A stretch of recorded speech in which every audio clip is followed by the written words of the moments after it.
안녕하세요. 저는 서울 관악구에 살고 있는 30대 중반의 미혼 여성입니다. 여러분은 운명적인 사랑을 믿으시나요? 저는 운명까지는 믿지 않았지만 드라마 속에서나 나올 법한 그런 사랑을 꿈꾼 적은 있었습니다. 물론 그런 인연이 아무에게나 찾아오지는 않는다는 것도 잘 알고 있었고요. 현실에서는 운명은커녕 사람들이 흔히 말하는 자만추도 안 되는 지경이었으니까요. 그러던 어느 날 저는 정말 거짓말처럼 저의 찾지 못한 반쪽이 아닌가 싶을 정도로 잘 맞는 인연을 만나게 되었습니다. 드라마 속 여주인공 같은 일이 내게도 일어나는구나 싶어 얼떨떨했죠. 하지만 그 모든 것은 가짜였습니다. 치밀하게도 잘 짜여진 각본 하에서 일어난 일이었거든요. 하마터면 저는 그걸 까맣게 모르고 속아 넘어갈 뻔했고요. 만약 그 사실을 알지 못했다면 지금쯤 저는 지옥보다도 더 못한 인생을 살고 있지 않았을까요? 그 생각만 하면 아직도 등골이 서늘해질 지경입니다. 제가 얻은 교훈이 혹시라도 이 사연을 듣고 있는 다른 분들에게 도움이 될까 싶어 글을 보내봅니다. 저에게는 4살 터울이 나는 오빠가 한 명 있습니다. 오빠는 저와는 여러모로 많이 다른 사람이었어요. 어릴 때부터 성격이나 취향 같은 부분이 거의 대척점에 있다시피 할 정도로 달랐죠. 같은 부모님 밑에서 태어나 한 집에서 자랐는데도 그럴 수가 있더라고요. 먹는 취향, 옷 입는 스타일 같은 것들은 차치하고 심각하게 다른 건 바로 성격이었어요. 저는 사람들과 깊고 좁게 사귀는 성격에 모르는 사람들 앞에서는 낯가림이 심해서 소심하다고 할 정도로 쪼그라드는 편이었거든요. 그러면서도 한번 정을 준 사람 앞에서는 숨기는 것 없이 속을 다 내보이고 헌신하는 타입이었고요. 하지만 저희 오빠는 달랐습니다. 친화력과 말발이 워낙 좋아서 모르는 사람과도 금방 친해졌고 그 사람들과 넓고 얕게 사귀는 편이었어요. 반면에 사람을 잘 믿지는 않아서 오래 알아왔던 사람에게도 정을 쉽게 주는 편이 없었고 조금 까칠하고 냉소적인 성격이었죠. 너 또 남자친구한테 차였냐? 또라니, 말이 좀 심하네? 그냥 만나다가 자연스럽게 헤어지게 된 거지. 어이구, 저 바보 같은 놈. 너는 사람을 너무 잘 믿어서 문제야. 한 번 믿었다면 뭐든 다 퍼주고 그렇게 잘해주니까 그 자식이 주제도 모르고 질려서 떠나간 거 아니야. 너무 잘해주지 말라고 몇 번을 말해. 남자는 원래 그렇다니까? 이런 건 저희 집에서 거의 일상적인 풍경이었어요. 저는 전 남자친구들과 만나다 헤어지고 집에 돌아와 엉엉 울고 있고 그런 저를 본 오빠는 혀를 차며 한바탕 설교를 하고는 했죠. 좋아하는 사이에 그게 돼? 됐어. 그러는 오빠나 말해봐. 연애는 안 할 거야? 결혼 안 해? 아유, 결혼같이 피곤한 걸 왜 하냐? 그것만큼 한심한 일이 없다. 말하는 것 좀 봐. 왜 저래? 엄마가 이 얘기 들으시면 또 난리 나겠네. 그렇지 않아도 오빠 결혼 생각 없어 보인다고 저러다 총각 귀신 되겠다며 얼마나 걱정하시는 줄 알아? 결혼했다가 이혼하는 것보다는 차라리 안 하는 게 낫지. 난 누구랑 같이 못 살아. 나 같은 성격에는 혼자 사는 게 딱이야. 하긴 내가 생각해도 오빠는 혼자 살아야 하는 게 맞는 것 같긴 해. 저렇게 까탈스런 성격을 어느 여자가 받아주겠어? 저희의 대화는 언제나 장난스러운 농담으로 마무리되고는 했습니다. 오빠가 누군가를 살갑게 달래주지는 못하는 성격이었지만 본인으로서는 나름대로 저를 위로하기 위해 최선을 다하는 셈이었어요. 그런 다음에 오빠는 제가 좋아하는 피자나 치킨 같은 것들을 시켜주고는 했습니다. 둘이서 같이 한바탕 울다 웃다 맛있는 음식까지 먹고 나면 기분이 한결 많이 나아지고는 했어요. 그러고 보면 저도 참 단순한 편이었죠. 어쨌든 몇 번의 만남과 이별을 반복하고 결혼까지 하고 싶었던 남자친구와도 이별을 하게 되니 내 인생은 정말 어떻게 되는 건가 싶은 자괴감이 몰려오더라고요. 비혼주의는 제가 아니라 저희 오빠였는데 이러다가는 저까지 그 행렬에 동참하게 될 판이었어요. 오빠의 말대로 결혼이라는 제도의 장단점이 극명하다는 건 저도 공감하고 있었지만 뭐가 어찌되었건 저는 결혼을 무조건 하고 싶은 사람이었거든요. 설령 이혼을 하게 되는 한이 있더라도 남들 하는 걸 한 번쯤은 해봐야 한다는 주의였죠. 하지만 결혼을 혼자 할 수는 없는 법이었어요. 마지막 장기 연애를 마친 뒤로는 사귀고 싶은 마음이 드는 사람조차 나타나지를 않더라고요. 친구들을 닥달해서 소개팅도 수십 번을 더 나가봤지만 딱히 성과는 없었습니다. 사실 마음에 차는 사람도 없었고요. 반복되는 소개팅도 지쳐가고 이제는 포기해야 하는 건가 싶기도 했어요.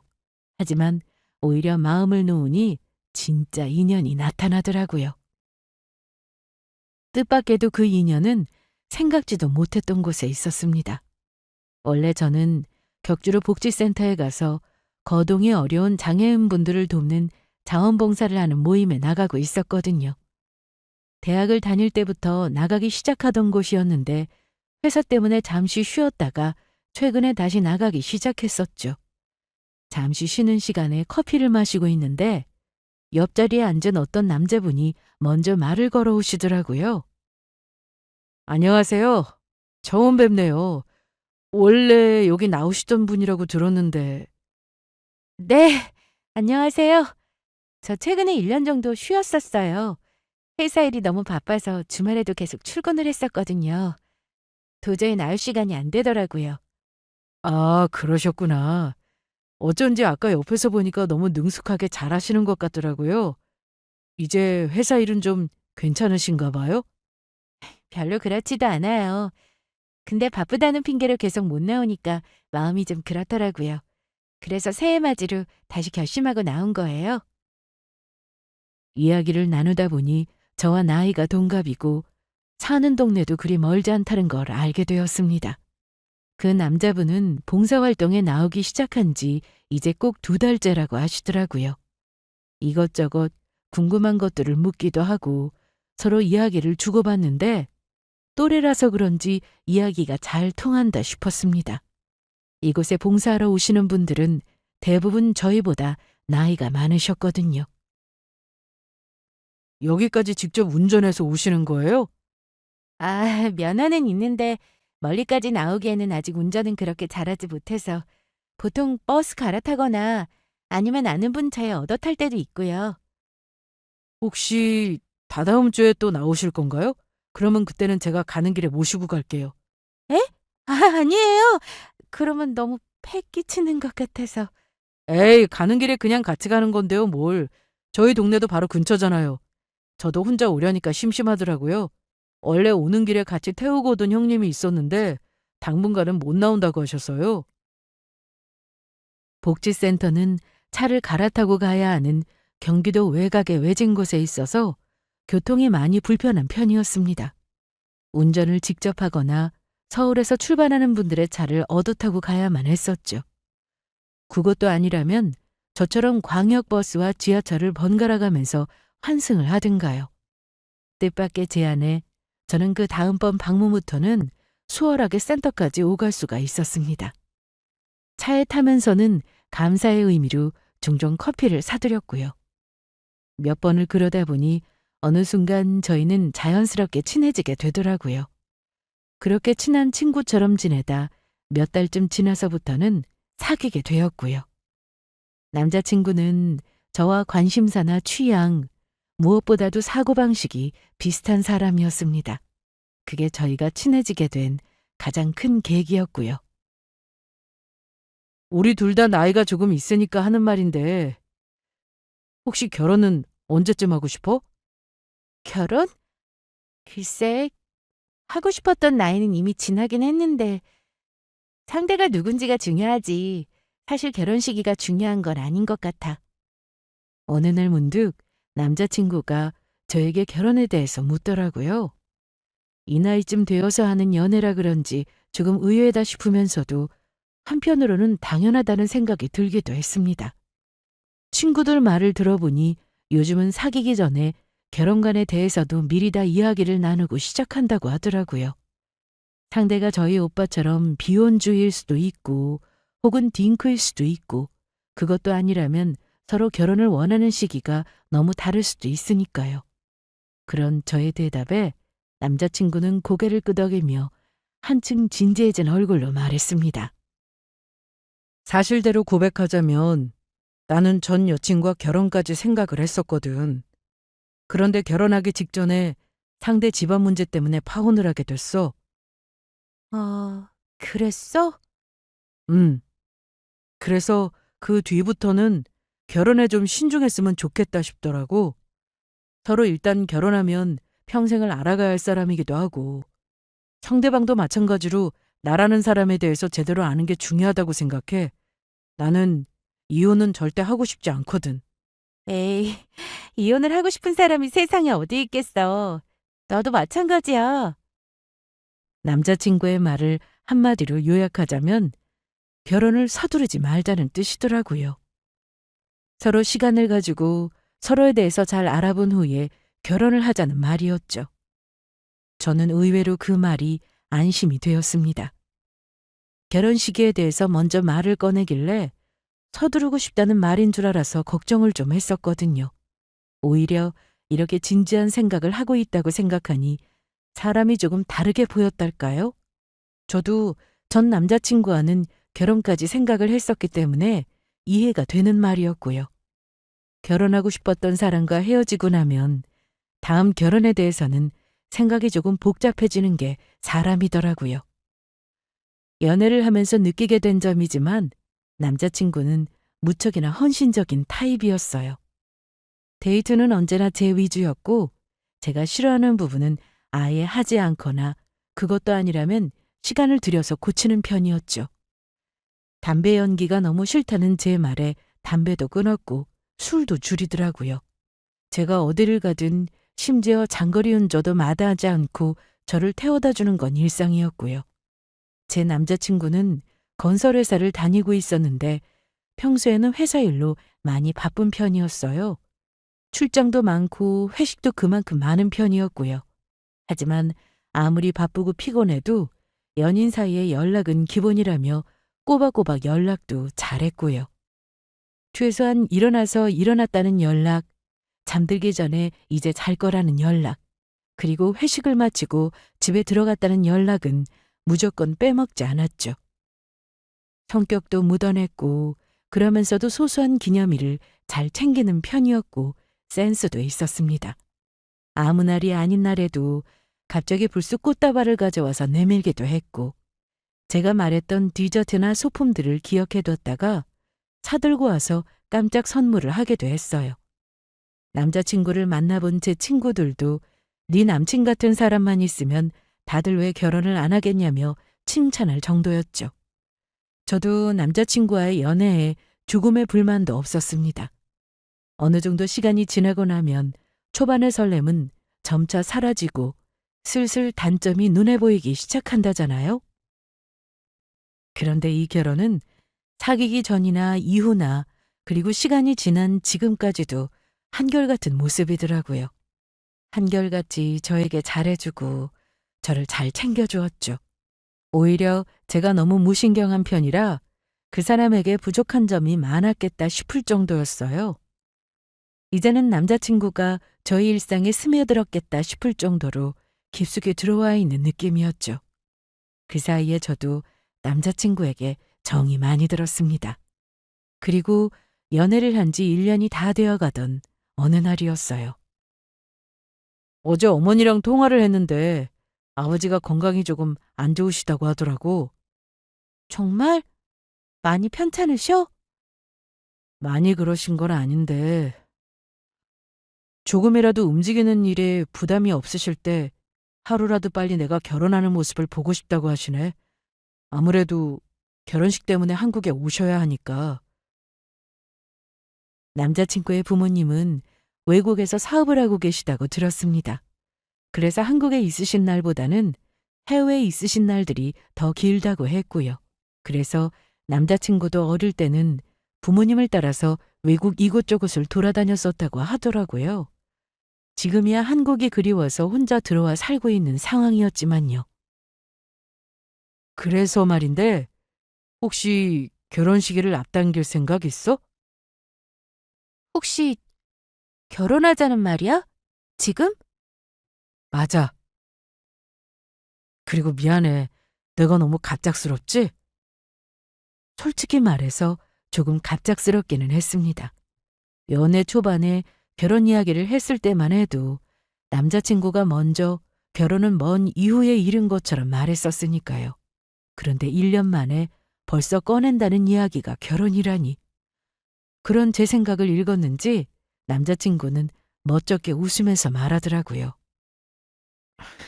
사실 부모님 건강도 건강인데 나도 최근 들어서 부쩍 자기랑 결혼하고 싶다는 생각이 들고 있었어.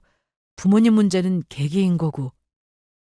나한테는 그런 말 없었잖아. 신중하게 생각하자고 했으면서 먼저 이런 이야기 꺼내는 게 좀 쑥스럽더라고. 그런데 자기랑 만나오면서 지금처럼 계속 행복하게 살고 싶다는 생각이 들었어. 헤어짐 없이. 그게 바로 결혼인 거잖아. 남자친구는 저를 만나고 나서 이제는 결혼에 대한 확신이 들었다고 하더라고요. 저는 당장 대답하지 않고 며칠 고민의 시간을 가졌습니다. 아직 만난 시간이 얼마 되지 않아서 조금 이르다 싶기도 했거든요. 하지만 집에 가서 부모님께 말씀을 드리니 부모님은 너무 좋아하셨어요. 저희 오빠는 결혼 생각이 없으니 저라도 시집을 가는 게 다행이라면서요. 저로 말 나왔을 때 더 미루지 말고 그냥 가라며 오히려 저를 설득하셨죠. 그러면서도 결혼도 다 때가 있는 거라고 하시더라고요. 저는 부모님이 자식들 결혼 문제로 이렇게까지 걱정을 하고 계셨나 싶었습니다. 솔직히 지금까지 오빠 때문에만 걱정하시는 줄로 알았거든요. 그런데 내색을 하지 않으셔서 그렇지 저도 부모님의 그 걱정거리에 포함되어 있었더라고요. 부모님의 반응을 보고 나니 한편으로는 그것도 나쁘지 않겠다는 생각이 들었습니다. 어차피 저도 적은 나이는 아니었으니까요. 오로지 결혼에 냉소적인 저희 오빠만이 신중하게 생각해보라고 말을 해서 부모님의 눈총을 잔뜩 받았죠. 좋아. 결혼하자, 우리. 정말이야? 고마워. 진짜 사랑해, 정은아. 참나, 편하게 생각해보고 대답해달라더니 그렇게 좋아? 당연하지. 솔직히 말해서 자기가 거절할까봐 나 며칠 내내 잠도 제대로 못 잤어. 저는 며칠 후에 결혼을 승낙했고 남자친구는 말 그대로 하늘로 날아갈 듯이 기뻐했습니다. 저를 와라 껴안았다가 놓았다가를 반복하고 제 손을 잡고 덩실덩실 춤까지 추더라고요. 만약 싫다고 대답했으면 뭐라고 말했을까 싶을 정도였어요. 남자친구는 대신 결혼한 뒤에 혼인신고는 최소 1, 2년쯤 지난 이후로 미루자고 말을 했습니다. 저를 위한 배려인 것처럼 말을 하더라고요. 어차피 저도 결혼과 동시에 혼인신고를 할 생각은 없었는데 그렇게라도 먼저 말해줘서 고마웠죠. 친구들의 사례를 보니 그래도 사람 일은 모르는 거라며 요즘은 결혼 직후에 바로 혼인신고를 하는 경우가 거의 드물다고 하더라고요. 그렇게 저희는 최대한 빠른 시기로 결혼식 날짜를 잡고 하루하루 열심히 준비를 했습니다. 그저 남의 일이라고만 생각할 때는 몰랐었는데 내가 결혼을 하려니 해야 할 일이 산더미처럼 산적해 있었습니다. 결혼을 결심한 그 순간부터는 시간이 어떻게 지나가는지도 모를 지경이었어요. 그래도 남들은 결혼에만 1년 정도 시간을 들여서 준비를 한다는데 저희는 그보다 훨씬 짧은 기간 안에 준비를 하려니 더 그랬던 것 같고요. 예비 시부모님의 건강 사정상 결혼 이야기가 나온 순간부터 결혼식장에 입장하는 그날까지 시간으로 따지자면 채 5개월이 되지는 않았거든요. 덕분에 저와 남자친구는 허투루 낭비해서 버릴 시간도 없었고 옵션을 선택하느라 깊게 고민할 시간도 없었습니다. 그저 하루하루 눈앞에 쌓여있는 일들을 쳐내기에 바빴죠. 문득 이거 너무 번개불에 콩 구워 먹듯이 하는 결혼이 아닌가 싶을 때도 있었지만 친구들에게 물어보니 차라리 그게 나을 수도 있다고 하더라고요. 지금은 옵션 하나하나가 다 중요한 것처럼 보여서 몇십 번, 몇백 번씩 고민을 해도 나중에 결혼식이 다 끝나고 나서 보면 거의 티도 나지 않을 자잘한 것들이라고요. 제 성격상 결정을 잘 못하는 편이기도 해서 그랬다면 고민의 시간만 더 길어졌겠다 싶더라고요. 우리가 결혼을 한다는 게 너무 이상하지 않아? 이상하다고? 아니, 그런 뜻이 아니라 실감이 안 난다고. 내가 결혼이라니. 원래 결혼하기 전에는 다들 그런 생각 한 번쯤은 드는 게 정상이라고 하더라. 나는 자기랑 결혼하는 게 너무 좋아서 다른 생각은 안 들었어. 그럴 틈도 없었고. 남자친구의 얼굴은 누가 봐도 결혼을 앞둔 새신랑처럼 설레고 정말 행복해 보였습니다. 웨딩 촬영을 도와주러 왔던 제 친구들이 말하기를 남자친구가 저를 바라보는 눈에 하트가 있다고 할 정도였어요. 아주 콩깍지가 제대로 쓰여서 정신이 없는 것 같다고요. 그에 반해서 저는 너무 담담한 얼굴이라고 하길래 약간 머쓱했죠. 남자친구를 좋아하지 않아서가 아니라 표현하기가 뭔가 민망해서 그랬던 것뿐인데 말이에요. 결혼하기 2달 전 남자친구의 부모님이 잠깐 한국에 들어오셔서 양가 상견례를 진행했습니다. 원래는 조금 더 일찍 진행했어야 했지만 예비 시부모님의 사업 일정 때문에 늦어진 것이었죠. 외국에 오래 계셨어서 그런지 두 분 다 아주 유쾌하시고 농담도 잘하시더라고요. 걱정했던 상견례를 무사히 마치고 예비 시어머니는 헤어지기 전에 저를 꼭 껴안아 주시면서 그러셨어요. 정은 씨, 우리 아들이랑 결혼해 줘서 너무 고마워해요. 아닙니다. 제가 더 고맙죠. 태영이가 여자친구 이야기를 잘하는 편이 아닌데 이상하게 정은 씨랑 만났을 때는 사귀던 초반부터 좋다는 이야기를 자주 하더라고요. 그래서 인연이 되겠다 싶었지. 나는 오늘 딱 처음 봤을 때부터 느낌이 오더라고요. 우리 며느리 진짜 사랑스럽고 착하고 귀엽고 예쁘다. 이런 느낌. 표현을 너무 솔직하게 잘해주셔서 제가 다 당황스러울 정도였습니다.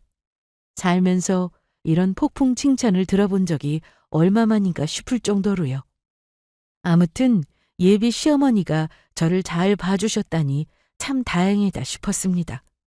예비 시아버지도 상견례 식사 자리 내내 기분이 좋으신지 허허 웃고 계셨고요.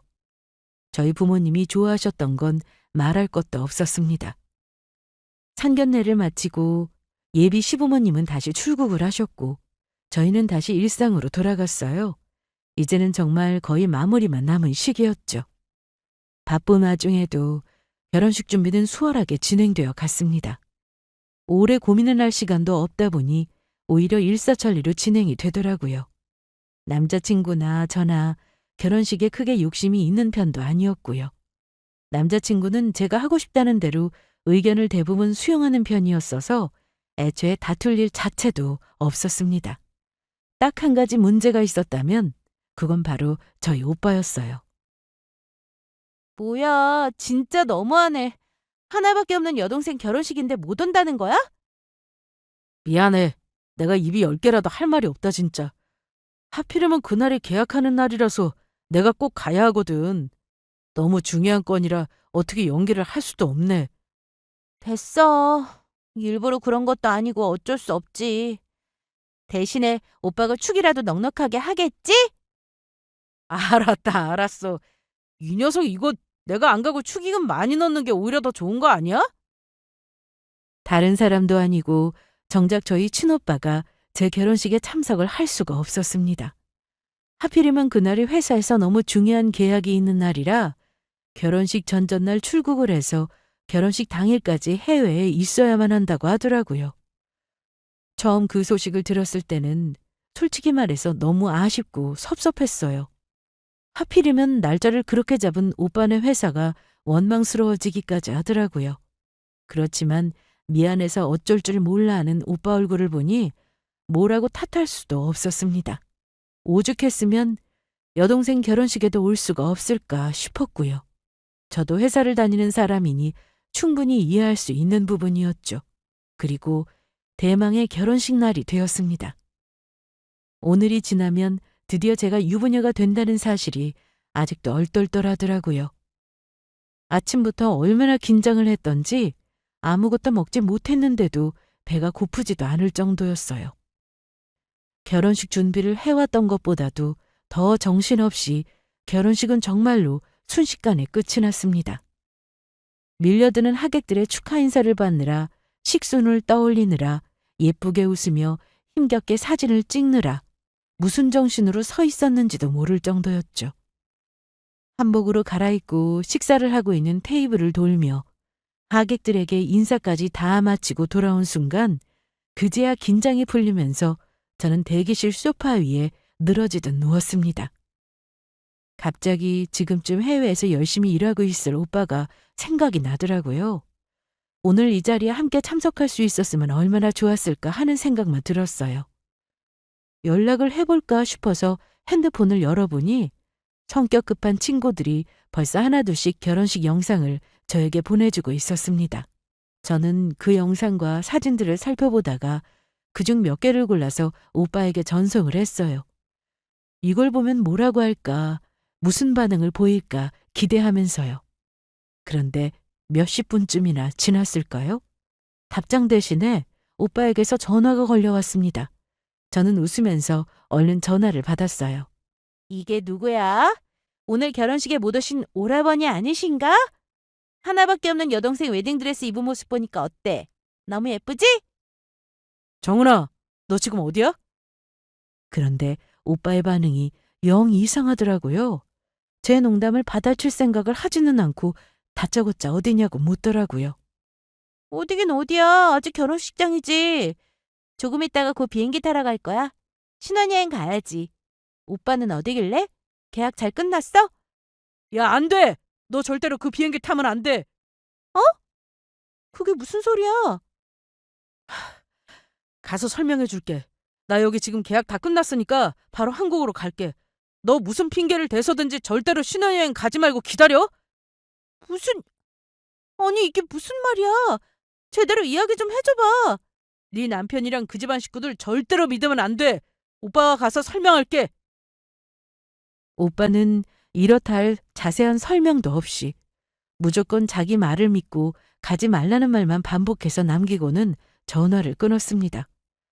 저쪽도 일을 마무리하고 떠나야 해서 시간이 촉박한 모양이더라고요. 정말 예상하지도 못했던 오빠의 그 전화에 저는 혼란스럽기 짝이 없었습니다. 가장 먼저 든 생각은 오빠의 그 말 한마디에 신혼여행을 취소한다는 게 말이 안 된다는 것이었어요. 머릿속에서 이미 지불한 신혼여행 경비도 스쳐 지나갔고요.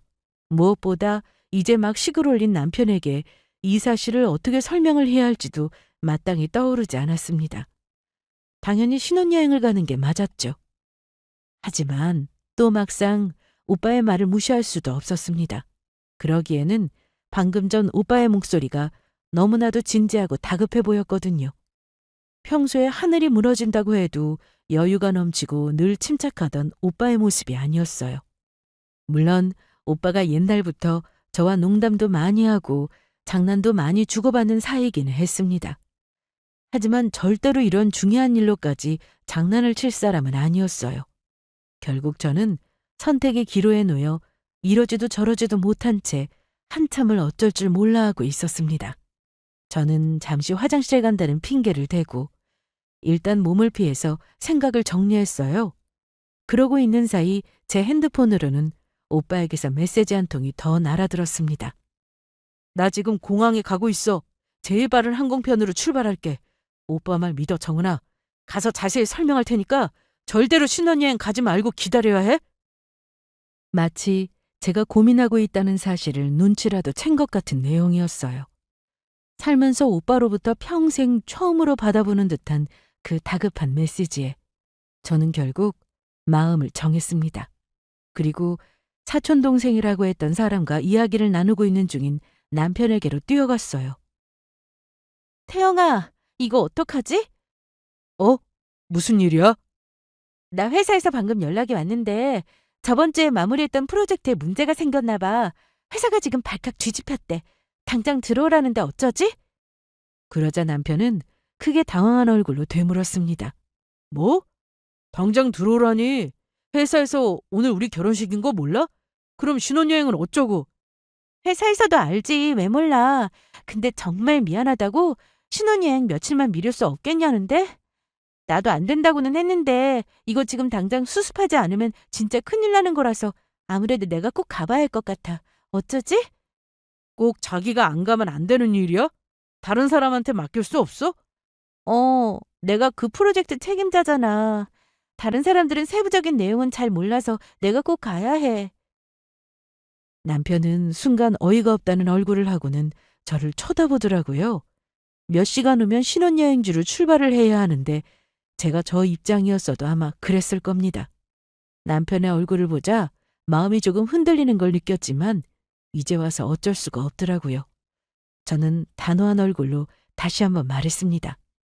다른 회사 책임자들은 전부 다 소집됐다고 하더라고. 다들 지금 나만 기다리고 있대. 알았어. 회사 일이라는데 뭐 어떻게 방법이 없네.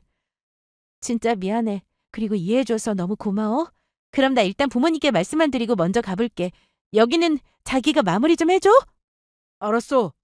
일단 얼른 가. 남편은 마지못한 얼굴로 고개를 끄덕였습니다. 솔직히 화를 낸다고 해도 제가 할 말이 없을 상황이었는데 남편은 별말 없이 그냥 알았다고만 하더라고요. 얼른 가보라고까지 하면서요.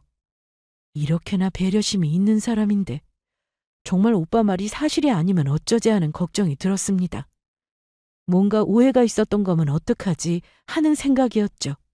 하지만 또 한편으로는 차라리 모든 것이 단순히 오해였어서 우리 사이에는 아무런 일도 없기를 바라는 마음이 절반이었습니다.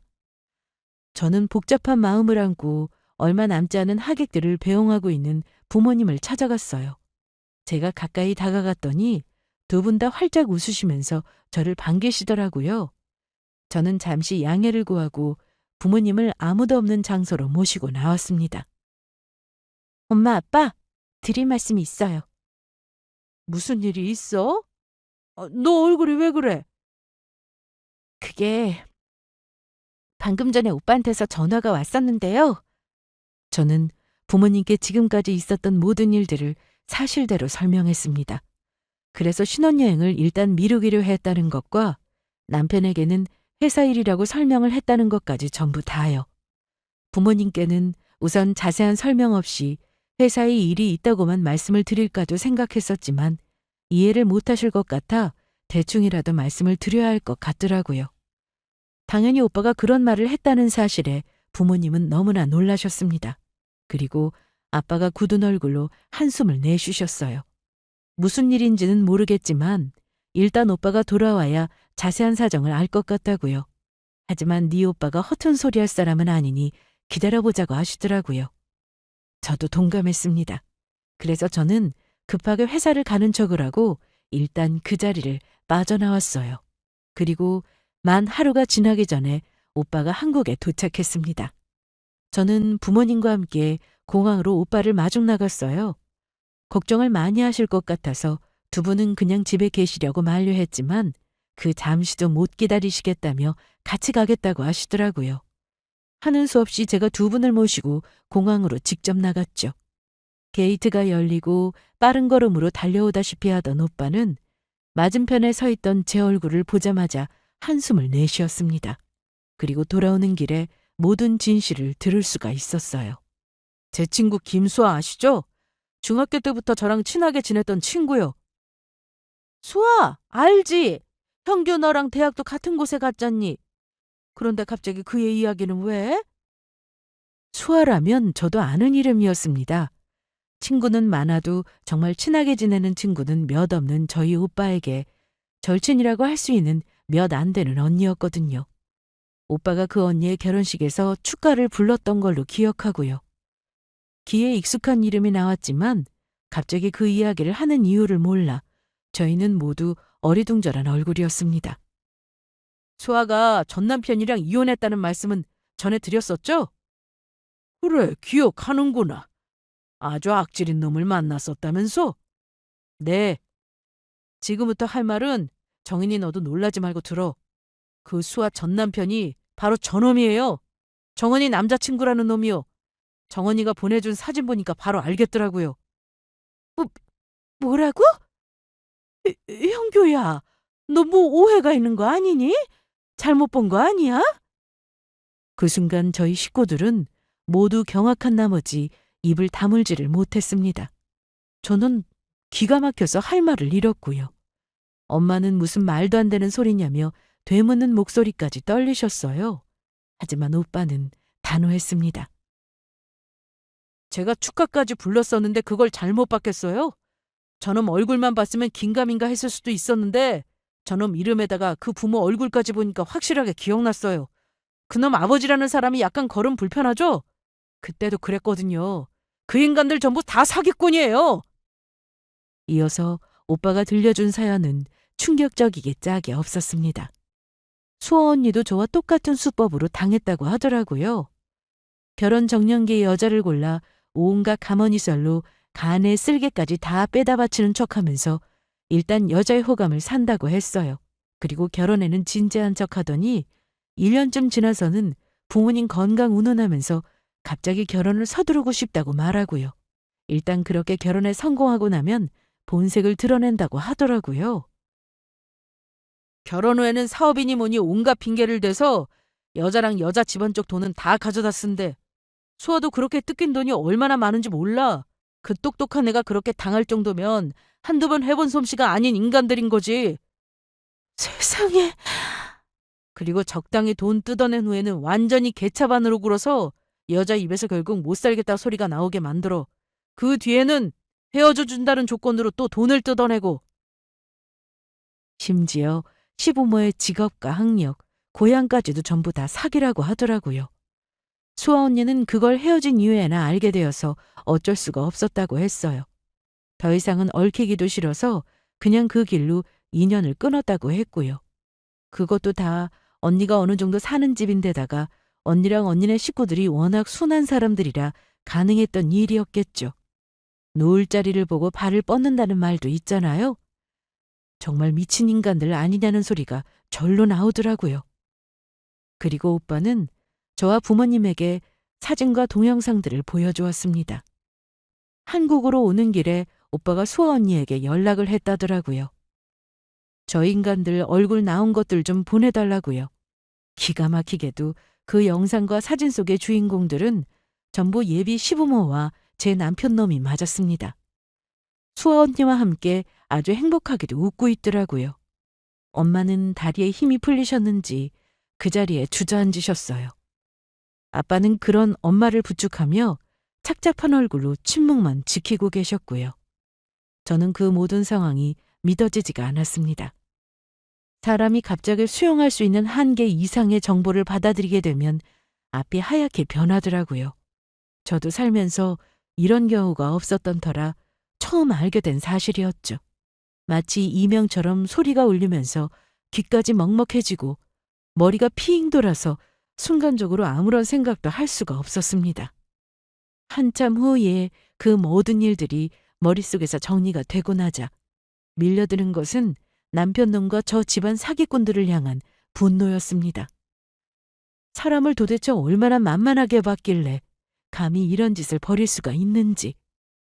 그것도 눈 하나 깜짝하지 않고 태연하게 해왔던 거짓말과 그 모든 행동들을 생각해보면 지금 당장이라도 달려가서 그 인간을 잡아 족치고 싶다는 생각밖에 들지가 않더라고요. 치를 떨고 있는 저에게 오빠가 말했습니다. 정은아, 일단 진정하고 내 동기 중에 이런 쪽 일을 도맡아서 하는 변호사가 있으니까 우선 얘부터 만나보자.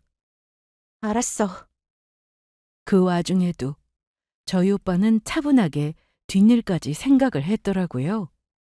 오빠가 없었더라면 저는 뒷일이고 뭐고 달려가서 깽판을 냈겠죠. 저는 오빠와 함께 곧장 그 변호사를 만나러 갔습니다. 그리고 자세한 상담을 받았어요.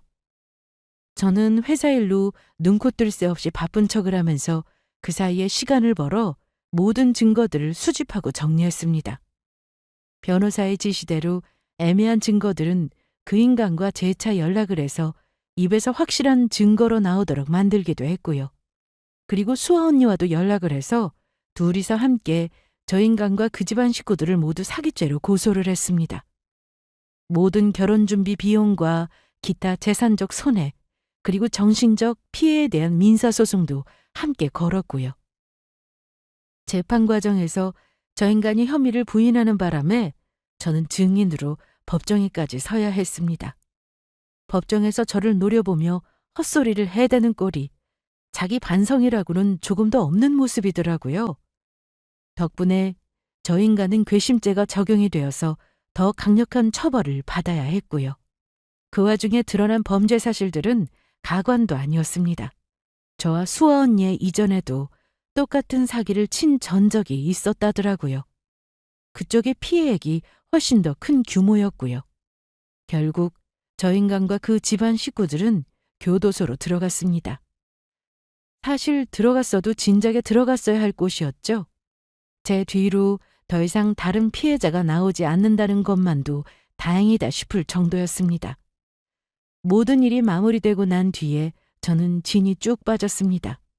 기력이 하나도 없는 사람처럼 한동안 멍하니 침대에 누워서 하늘만 보고 살았어요. 부모님이 걱정하시는 게 싫었지만 제 몸이 제 마음대로 되지를 않더라고요.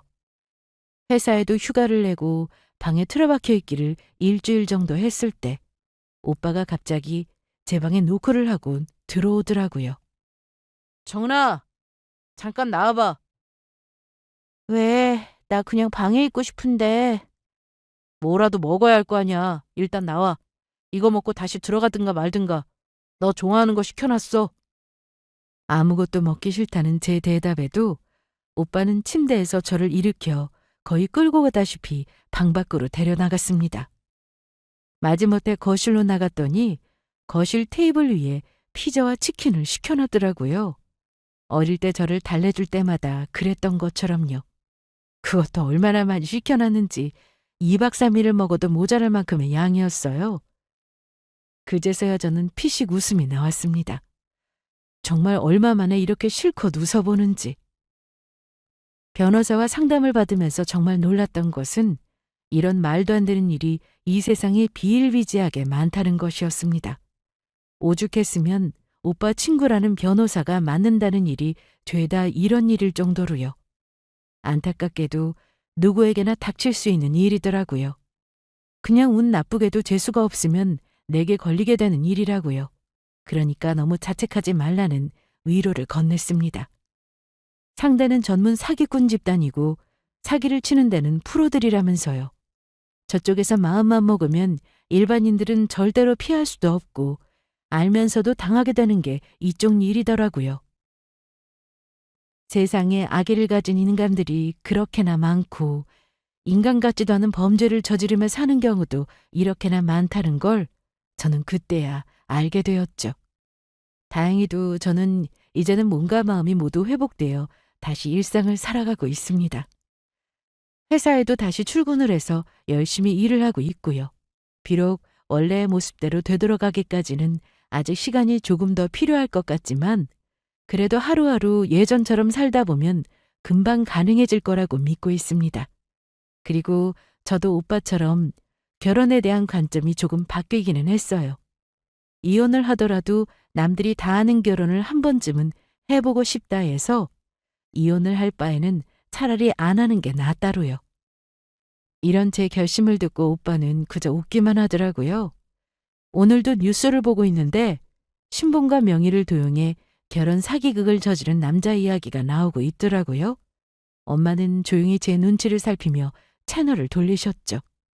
저도 저희 식구들 모두에게도 아직 온전한 일상은 조금 시간이 걸릴 것 같다는 생각이 들었어요. 이 사연을 들으신 다른 분들에게 조금이나마 도움이 되기를 바라면서 저의 이야기는 여기서 그만 끝내도록 하겠습니다. 감사합니다.